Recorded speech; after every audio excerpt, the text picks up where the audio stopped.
Samantala, natuklasan ng Philippine Center for Investigative Journalism na may trust account sa ibang bansa si Ilocos Norte Governor Amy Marcos.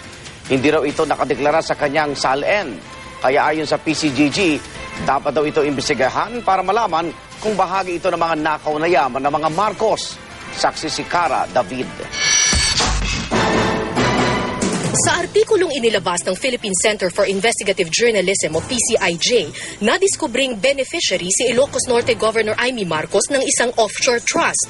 Nakita ito sa mga sikretong dokumentong nakuha ng isang grupo ng mamamahayag na International Consortium of Investigative Journalists o ICIJ. Batay sa ulat, beneficiary si Marcos ng Sintra Trust, binuo noong 2002 sa British Virgin Islands. Kasama raw niyang beneficiary ang kanyang 3 anak. Hindi malinaw sa pag-aaral ng ICIJ kung magkano ang laman ng trust account, pero ang tiyak daw, hindi ito idiniklara ng gobernadora sa kanyang mga Statement of Assets, Liabilities and Net Worth o SALN mula 1998 nang siya'y maging kongresista hanggang taong 2011. Ayon sa Civil Service Commission, malinaw sa batas natin sa mga government official na kailangan nilang ideklara ang lahat ng kanilang ari-arian sa loob at labas man ng bansa. If it's in your name, it's really yours. I mean, you're not being a dummy for anyone.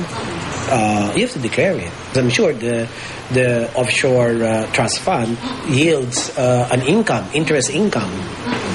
So not only is the offshore trust fund amount be declared, but also the interest. Ang offshore trust ay isang account na legal na binubuksan sa ibang bansa sa iba't ibang dahilan. Marahil upang maiwasan ang pagbabayad ng buwis o di kaya'y para maisikreto ang pondo. Ayon sa ilang abogado, ang mga ari-ariang nasa offshore trust ay mahirap makuha o mabawi. Kahit pa kasi may desisyon na ng korte, kailangan pang maghain ng kaso sa bansa kung saan nakalagak ang trust account. Kwento ng abogadong si Rene Sagisag na kilalang lumaban ng administrasyon ni Pangulong Ferdinand Marcos, ang pagbuo ng offshore trust ay estilo umano ng ama ng gobernadora.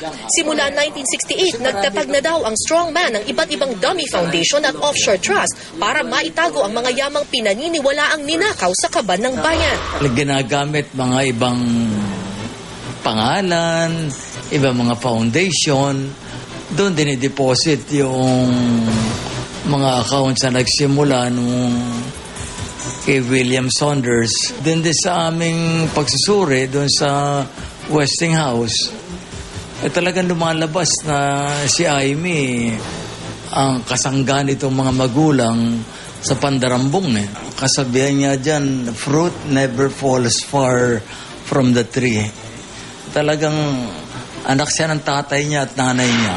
Kaya naman interesado raw ang Presidential Commission on Good Government na malaman kung bahagi nga ba ng sinasabing ill-gotten wealth ng mga Marcos ang laman ng Sintra Trust. At 2 pang trust account kung saan nagsisilbing financial advisor si Governor Marcos, ang ComCenter Corporation sa British Virgin Islands din at M-Trust sa Malaysia na isinara noong 2009. Tungkulin daw ng PCGG na imbestigahan ang mga bagay na ito at depende sa mapag-alaman kung itutuloy ang paghahabol dito. Sa Ilocos Norte, humarap sa media ang magkapatid na Senator Bongbong Marcos at Governor Marcos. Pero hindi nila sinagot ang mga tanong ukol sa isyong ito. Iwanan muna natin kasi may karugtong daw at saka yung abogado ng sasagot. Ayaw namin magsalita because it is essentially a legal issue. Magsasagawa naman ng sariling investigasyon tungkol dito ang grupo ni Attorney Rod Domingo, isa sa mga abogado ng mga biktima ng martial law. Makikipag-ugnayan daw si Domingo sa kapwa niya abogado sa kaso na nakabase sa Amerika para agad mapasilip ang umano'y trust account. Kung sakali, dito raw nila kukunin ang kulang pang danyos para sa mga biktima ng martial law. Maaari rin daw silang magsampa ng kaso sa ombudsman laban kay Marcos dahil sa hindi niya pagdedeklara ng mga umano'y ari-arian niyang ito sa kanyang SALN. If we find that it is positive, we can do some legal action and enforce that in wherever it may be found. Sa ngayon, nasa 10 milyong dolyar pa lang daw mula sa hinihinalang 10 bilyong dolyar na ill-gotten wealth ng mga Marcos ang nababawi nila. Ako po si Cara David, ang inyong saksi.